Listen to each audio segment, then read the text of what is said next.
नमस्कार दोस्तों, कहानी एक राजा और सन्यासी की। एक बहुत बड़े राज्य का राजा था जिसके पास सारी सुख सुविधाएं थी, धन दौलत था, नौकर चाकर थे, सब कुछ था। बस एक ही चीज की कमी थी कि उसका मन बड़ा शांत रहता था। राजा इस बात से बहुत परेशान था कि उसका मन बड़ा शांत रहता है। उसने बहुत कोशिशें की लेकिन इस समस्या का उसके पास कोई समाधान नहीं था।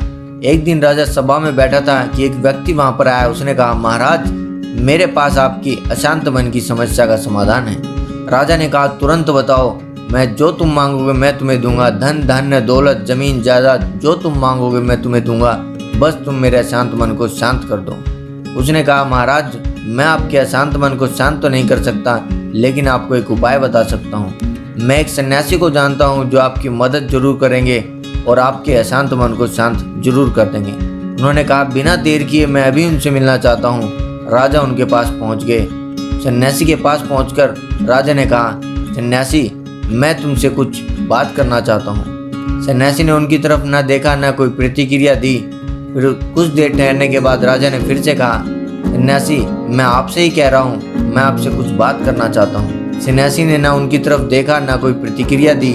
इस बार राजा ने सीधा मुद्दे की बात पर आते हुए कहा, महात्मा जन, कृपया आप मेरे शांत मन को शांत कर दीजिए। सन्यासी ने उनकी तरफ देखा और कहा, राजन, मैं आपके अशांत मन को जरूर शांत कर दूंगा, लेकिन मैं जैसा कहूँगा वैसे ही आपको करना होगा। उन्होंने कहा, जी महात्मा, आप जैसा कहेंगे मैं वैसा ही करूँगा। उन्होंने कहा, कल प्रातःकाल अकेले यहाँ पर मेरे पास आ जाना। राजन जाने लगे। उन्होंने पीछे से राजा को रोका और कहा, राजन, अपने अशांत मन को भी साथ में लेकर आना।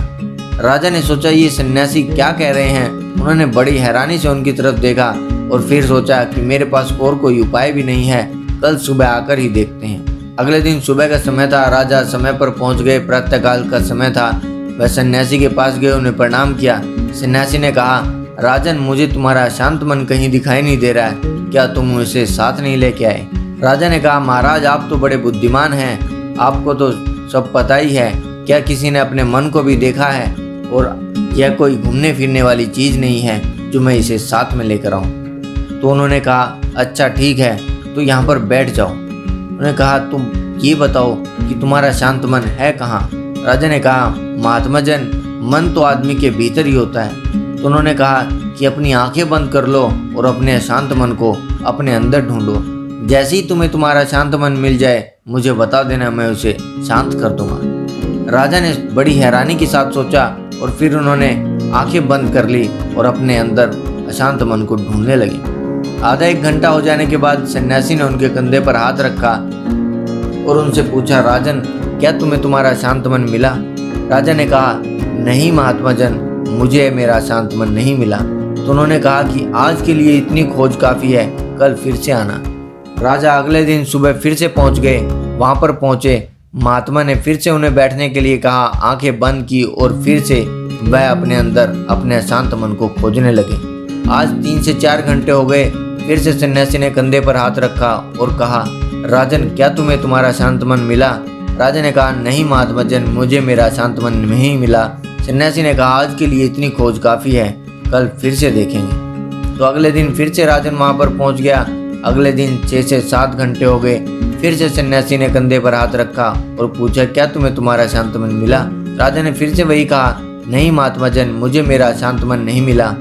तो उन्होंने कहा, आज के लिए इतनी खोज काफी है, कल फिर से देखेंगे। अगले दिन फिर राजा प्रातःकाल वहीं पर पहुंच गए। फिर से बैठे, फिर से आंखें बंद की और अपने अशांत मन को फिर से ढूंढने लगे। इस बार सन्यासी ने उन्हें नहीं जगाया। पूरा दिन बीत गया, पूरी रात बीत गई। अगले दिन की सुबह हो गई। राजा की आंखें खुली, सामने सन्यासी बैठे थे। उन्होंने सन्यासी के चरण पकड़ लिए। सन्यासी ने कहा, राजन, क्या तुम्हें तुम्हारा शांत मन मिला? राजा ने कहा, नहीं महात्मा जन, मुझे मेरा शांत मन तो नहीं मिला, पर मैं जिस शांति की तलाश कर रहा था वह शांति मुझे जरूर मिल गई है। दोस्तों, एक छोटी सी कहानी, प्रेरणादायक कहानी। अक्सर हम अपनी समस्याओं का समाधान बाहर ढूंढते रहते हैं और समस्या का समाधान हमारे अंदर ही होता है। हमें सिर्फ जरूरत होती है अपने अंदर झांक कर देखने की। तो दोस्तों, आज की वीडियो में बस इतना ही। आपको कहानी कैसी लगी है नीचे कमेंट में करके बताएं और इसी तरह की वीडियोस देखने के लिए हमारे चैनल को सब्सक्राइब कर लें। हंसते रहिए, मुस्कुराते रहिए और दुनिया में खुशियां फैलाते रहिए। धन्यवाद।